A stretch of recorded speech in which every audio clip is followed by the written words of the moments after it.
Thank you so much for clicking on my video. And if you're returning, welcome back to my channel. Today, I want to talk about Meghan's visit and collaboration with the amazing organization Project Fearless. Let's chat about it.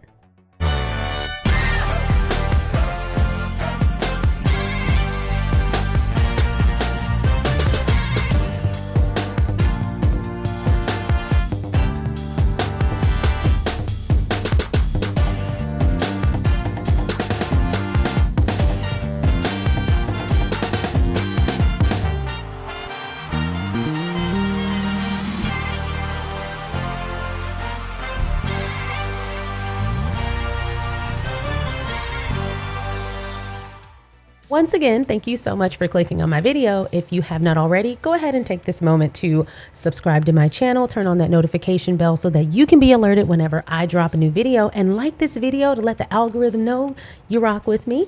So today I actually want to talk about two tweets actually that went out from Omid Scobie over the overnight. So I'm in America, so this is probably normal time for wherever he is.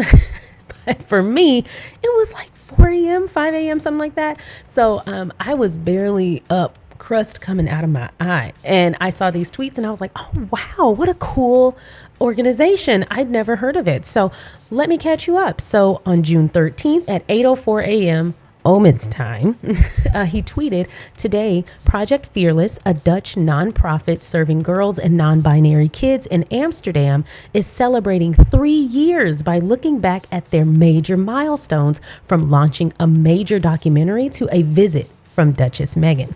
While in the Netherlands, the Duchess of Sussex joined Build Make Bees entrepreneurship course in April as a guest coach to give inspiring and encouraging feedback on the young people's sustainable business pitches. First of all, I'm going to give my thoughts afterwards, but I was already like, this makes sense. From what I've come to learn about Meghan, this is the type of organization that she likes to affiliate herself with. And I love that even when she was there for one purpose, she made time to accomplish a few other feats and to maximize her time in the Netherlands, which I'm glad about. However, I saw that someone, like nearly one of the first 3 comments under the tweet was, "And there were no leaks." And I was immediately like, holy crap, there weren't. Their team is solid as a rock. The Archwell team plays no games. So what is Project Fearless? So I took a look at their website, and Project Fearless is a space for any girl in Amsterdam age 9 to 4 to get hands-on, break stereotypes, find their voice, and create impact. Again, all about alignment, all about intention. This is the type of organization that I would assume Meghan would associate herself with. This is all about empowerment, positive, and actually impactful. Not just positive for fluff's sake, but actually impactful. So when you read the on the landing page, girl has an asterisk next to it. So I was like, okay, well, what's this? So I clicked on it. This is the part that struck me. Okay, hold on, because I actually had a tear in my eye. This is something that really hits close to home, not from experience, but just from my heart going out to people. As someone who actually volunteers time and things like that, I prefer to keep charitable works pretty private, just kind of do them. I think that kind of derives from me being Christian, and you know, your charitable works are kind of more so private essentially, and not necessarily fanfare. You know, spread the word, spread the message, and you know, make more impact, of course. But as far as doing charitable works just to say you did them, I don't do. So a lot of times, to make sure I'm towing that line correctly, I just won't say anything. But because of that, and because of the efforts that I have committed myself to, I've been exposed to a lot of different walks of life that I wouldn't necessarily have been exposed to, being that I am from Texas, no more so East Texas. And there's just not a lot of diversity in those areas. Even being a Black woman, I think I was like one of 13 in my high school. So again, being exposed to a lot of other walks of life, especially when it comes to gender identity, sexuality, and things of that nature, is just something as an adult I have had to make a valiant effort towards. And I am so glad I have enriched my life with that information and that kind of exposure. And so whenever I see organizations centering that and really bringing the information into a consolidated form for people like myself who want to learn and who want to make an impact in those areas, it really does touch my heart. Also, when you are exposed to different walks of life and to the issues facing society, like the real issues facing society, not just saying world peace, but like actually putting your hands to the task, you realize how much effort is actually lacking and how much support for these people that's actually lacking. That's why it's important to do our parts. That's why, in addition to like fashion and style, I love fashion and style. That's kind of my thing. Even though most of the time I'm wearing sweatpants and a little gray tank top, I have like 10 gray tank tops and 35 black sweatpants and tights. I love style and fashion and all that, but I definitely try to make time to expose the stories that talk about charitable efforts, impact, empowerment, and progress moving forward, especially when it comes to royalty, celebrities, known people with impact and a platform, and particularly as of the last few years, Meghan, because she has really taken every opportunity to pay it forward. It's just such a selfless manner of operating, and it's just one of those things that I find to be inspiring because it is obvious it's not for show. It's obvious it's not for a pat on the back. This is something that seems to speak to her. And the reason I feel that way, honestly, I really do feel that way, is because you don't see her doing it for cameras. You don't see her doing it for the fanfare. You don't see her elevating her voice. You see her elevating the voices of the voiceless and the voices of these organizations and these brands and the people who are doing the work. You see her aligning with established entities to actually put her hand to the task and not so bring attention to herself. And that is the telltale sign. So I'm sorry to go on my tangent. I had to kind of break away because when I saw this Project Fearless, I didn't know much about it. And I was really happy to be exposed to it. And the reason I was exposed to it was because Meghan visited. And this is why using your platform for good makes sense. So I went to Project Fearless and I saw that their landing page had asterisk by the girl. And so by the word girl. So I clicked on that and here's what popped up. So Project Fearless is committed to a path of listening, learning, and developing when it comes to our use of language, with the aim of being as open-minded, inclusive, and welcoming an organization as possible. We want to ensure we recognize that each and every person's experience is different, but equally valid. I cannot tell you how empowering of a statement that is. Everyone's experience is different, yet valid. A lot of times what happens is when someone's experience differs from your own, for a short-minded person, their thought process is, well, I'm the main character and everyone else is an orbiting B-side character. And a proper attention and just due isn't given to those people. So organizations like Project Fearless are absolutely necessary. I'll continue. Within that context, it's important for Project Fearless to particularly focus on the female experience while openly acknowledging that the female experience is itself varied and fluid. You damn right. Sorry, that's a me thing. It's a me comment, not them. Continuing, above all, we want to create a safe and inclusive community at Project Fearless. We welcome girls between the ages of 9 to 14 who identify with our mission and values to join our programs, including gender fluid, polygender, and gender nonconforming people, as well as those who are currently discovering their identity. We're aiming to build a truly open and accepting environment. So we ask all participants to share their pronouns at the start of each course. That way, the whole Fearless crew can be addressed how they feel most comfortable. I'm going to stop there for just a second.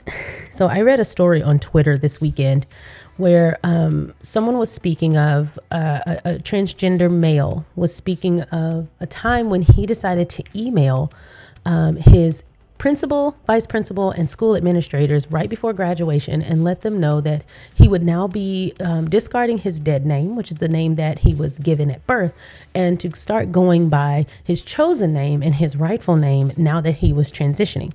And when he did that, he expected pushback And the girls and the boys at that high school, when they graduated, they had different color caps and gowns. And at that time, I think they had already been ordered. So when he received an email back from the vice principal, it said, "Hey, can you meet me in my office on Monday?" And he, this was a vice principal who was a guy's guy and was all about the football team, and for all intents and purposes appeared to be narrow-minded. And that was the assumption. So when he went into his office, he didn't have a big vote of confidence. And when he got there, the vice principal said, "Hey, I just wanted to make sure the spelling was correct on your name. And I wanted to see if it was possible if I could order you a new cap and gown in the correct color." He said, now that the diplomas had already been ordered, he couldn't change the fact that his diploma contained his dead name. However, what he could do was make sure that they would announce his accurate name and make sure they pronounced it correctly.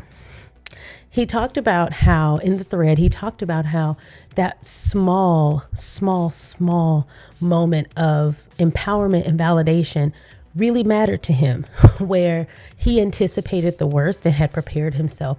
And to just be validated in that small way made him feel less alone and more empowered.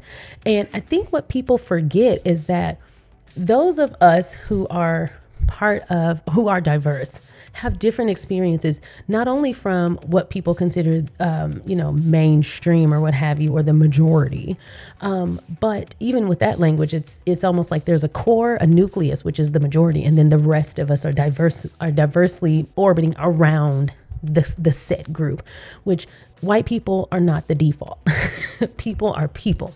But, as we evolve, we will continue to evolve in language as well. But even those of us who are diverse from one another as well, from background to knowledge to intellect to looks to even as a Black woman with two Black parents. One of my parents is mixed. And, I have cousins who are Black women who neither of their parents are mixed. And so even within my own family, there's diversity. And so I say that to say there's a lot of differences that could separate us. And what's important is we recognize that we are not the default in any group, and that we have to open space so that everyone can feel included. And that starts with our own speech and our own way of thinking. And to hear that story or to read that story was really important. But to bring it back to Project Fearless, the language of this write-up really resonated with me. Also, lastly, I'm not sure if you've seen the Indeed commercial. I use Indeed when hiring, and this is not a sponsored video, but I use Indeed when hiring. It's my favorite platform. First of all, it's free for both employers and employees, candidates and job seekers and job posters. But also, and it has paid sponsorships and promotions, and you can do a lot of stuff with the paid program as well. But if you need to find a candidate for free, you can. You don't really have to spend any money.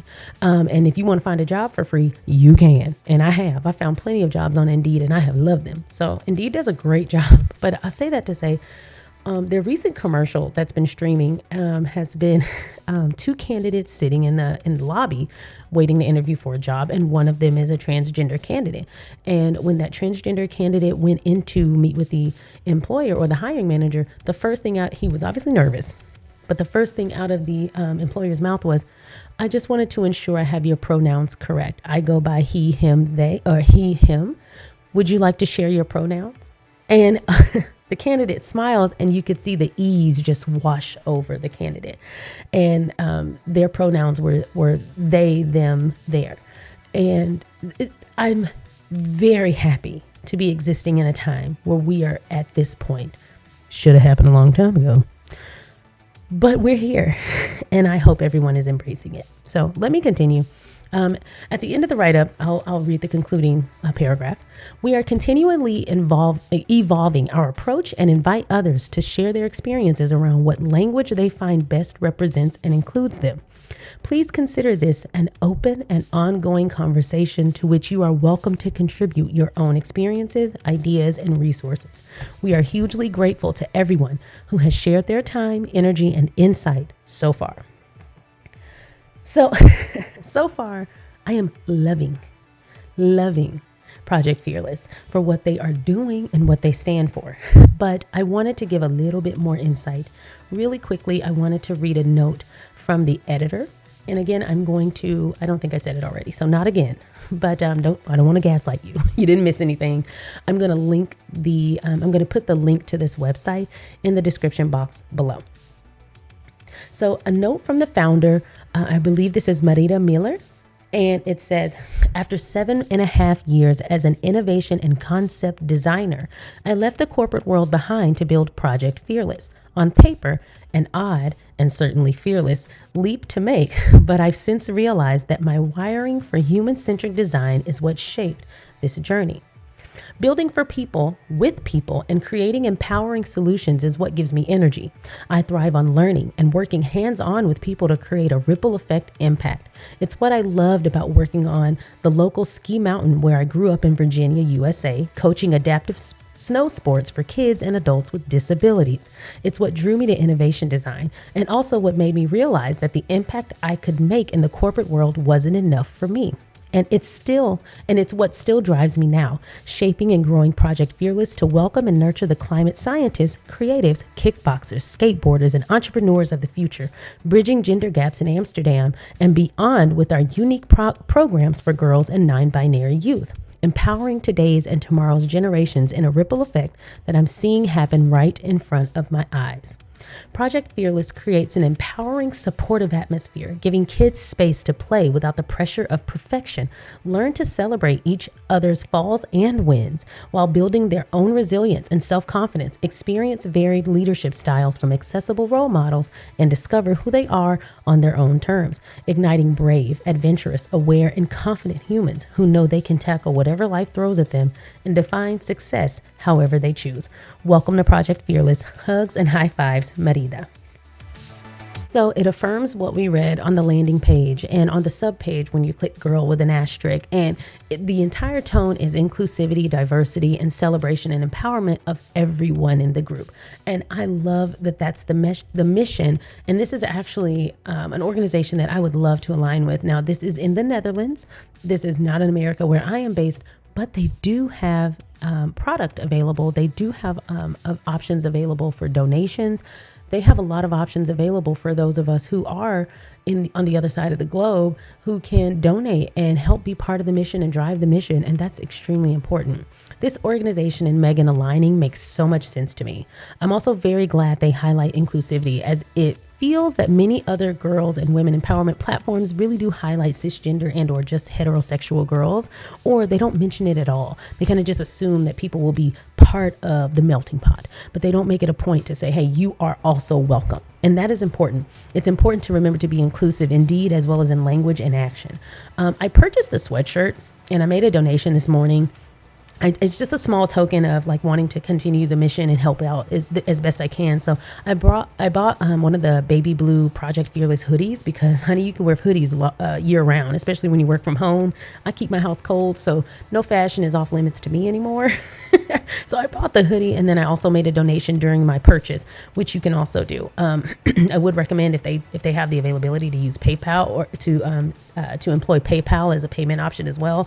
I always recommend that. It's just a lot more attractive to people who are international. It's just a lot more of a secure way of making your payment. But I made a payment with my credit card, and everything is okay. And also, anytime I make payments abroad, my bank and my security team at that bank, they play no games. They do like 3 levels of verification with me. So yeah, it's a really secure platform anyway.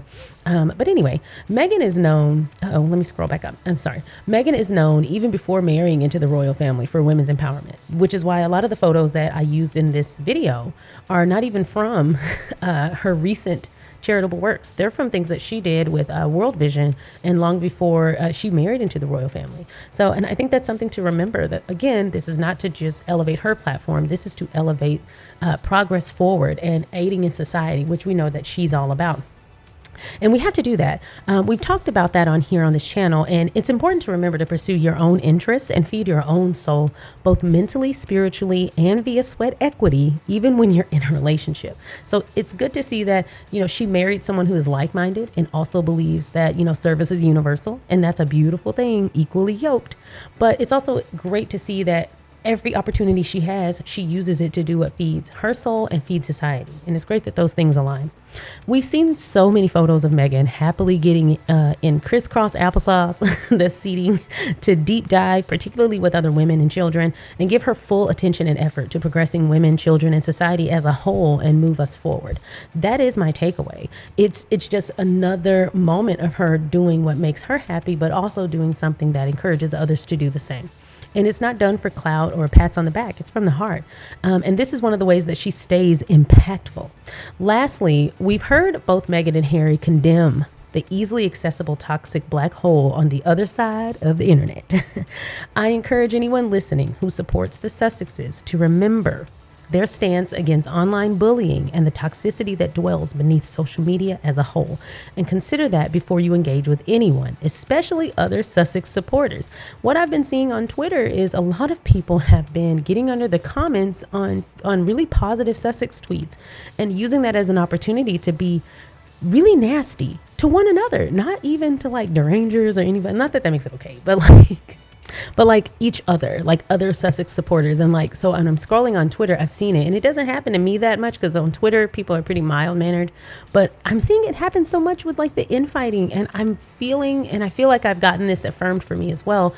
We're being infiltrated, like people who support the Sussexes and other royal family members who aren't those people. I feel like we're being infiltrated with people who are pretending to support the Sussexes so that they can kind of be seen as like not a risk, and also get by like the YouTube flags, the comment flags. So they'll say something super positive at first, and then like the second half of their comment is like biting and rude and nasty. And so I just want to remind people to be on the lookout, but also what the Sussexes themselves have said about that type of troll, that type of person. And I wanted to bring it back around because there is a way to say anything, even when you're giving feedback. So if it's not your intent to appear as a troll, I would encourage you to be mindful of your tone and what you're saying, because I hate to see people who are united in a mission to support positive people fall victim to the backbiting and the rudeness and the nastiness in fighting. It really doesn't make sense. So like if I have someone who is supporting the same mission that I'm supporting, I don't think it's a smart idea to take jabs at that person. If I have feedback for them, which first of all, I'm going to consider whether my unsolicited feedback is even necessary, or if it's just a matter of me having a preference and me thinking the world revolves around me. And so be mindful of that. When you feel compelled to give somebody feedback on something you had no part in and makes no difference to you one way or another, consider how that might land with the person who spent their time and effort creating that tweet or making that statement or writing that Twitter thread or making the video, whatever they're doing. Consider if it's a matter of your own personal preference and if you should just make an adjustment, or if they really need to hear that feedback. Because what it does is it kind of puts people in an uncomfortable position. You got to be feedback is often only accepted from a trusted source. And so if somebody doesn't know you, it could be taken the wrong way, especially if the tone is off. So I just want to remind people, like, let's try to be mindful of not doing things that could incite infighting, especially in the comments on positive posts. Like, I'm going to use the example that I'm thinking of. It's like Omen Scobie in particular, like what he posted was not negative. And so there were still people infighting. And I was just like, this doesn't make sense. People will find any reason to fight. And it dawned on me, like, these are probably trolls pretending to be Sussex supporters. But just to be on the clear side, if you are not intending to be a jerk or a troll or be seen that way, be mindful of your tone. It just doesn't look good, and it doesn't influence other people to also support when they're like, I'm not trying to post anything positive about the Sussexes because I don't have time for the people who hate them and the people who love them jumping down my throat. Like, people who post positive videos about the Sussexes understand the deal of dealing with the trolls. We know it's coming. I have had them. Everybody has had them. And I get it. But what really sucks is when you deal with that and then you also deal with the people who also support the Sussexes trolling you and being rude and nasty. It's just like, really? The goal is to get as many positive channels, as many positive platforms, mediums, and content creators to put positivity out there about the Sussexes, because they were wronged by an amazingly large entity. And so the more people that support them, the better for everyone, right? We want to continue to elevate their mission. We want to continue to elevate their good works and what they're actually doing. We want to continue to humanize those with a platform like theirs. And it doesn't help us to do that when we're trolling each other. So just consider that everything that's put out there is not made for you specifically. And if what you want to say to the creator, and I have had moments where I've seen something where I'm like, damn, they should have did this or they should have did that, or why they put that over there? I don't want to listen to that content over there. They need to put it over here where it's easier for me. I have to check myself and say, bitch, this ain't about you. And so I had to tell myself that. So I don't offer that to the creator. I adjust or make a choice not to engage. Those are my choices. My choices aren't to tell them what to do. And if I do think they need to know something like a correction or something like that, where they may have said something that was wrong, or even a pronunciation, and it matters to me in some way, and I'm not saying that won't happen, what I will do is package my message in a way that is presentable. Before I go, I just want to remind people, your message will not land if it is on the side of a missile. Because when a missile lands, it explodes. Please do not bomb people with your missiles. If your message is that important, please just take the time to manage your tone and your verbiage so that it lands correctly. And before you do any of that, consider if it's necessary at all. And please stop the infighting.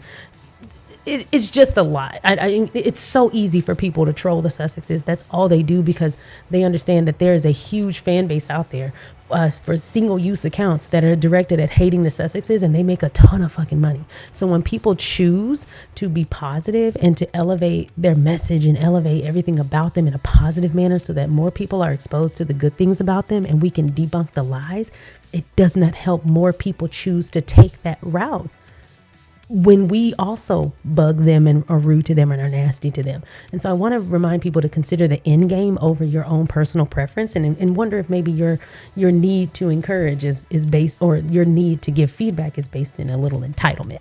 And we want to stop that at the door.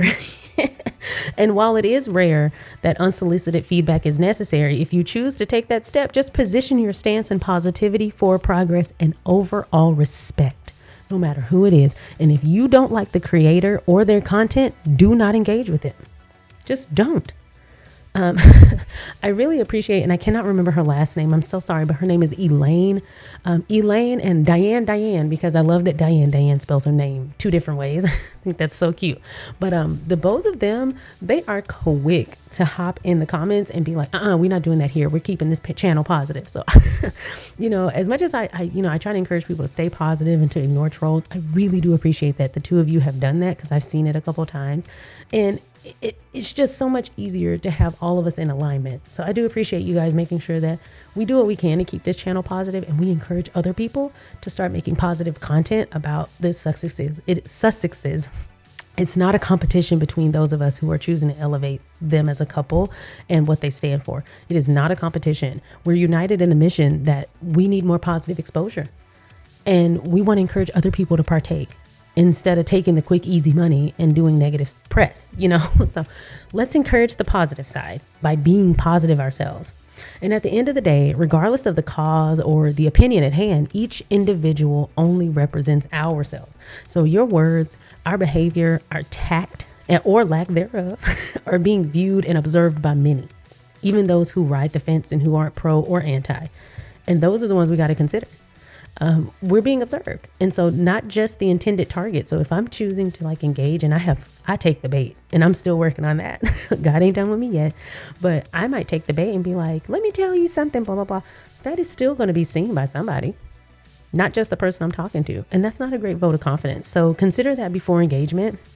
And I'm mostly talking to myself, but I'll leave you with the Georgia O'Keeffe quote that Meghan has stated she had posted up in her room. I have already settled it for myself, so flattery and criticism go down the same drain, and I am quite free. Please consider that, and let's continue being positive and uplifting.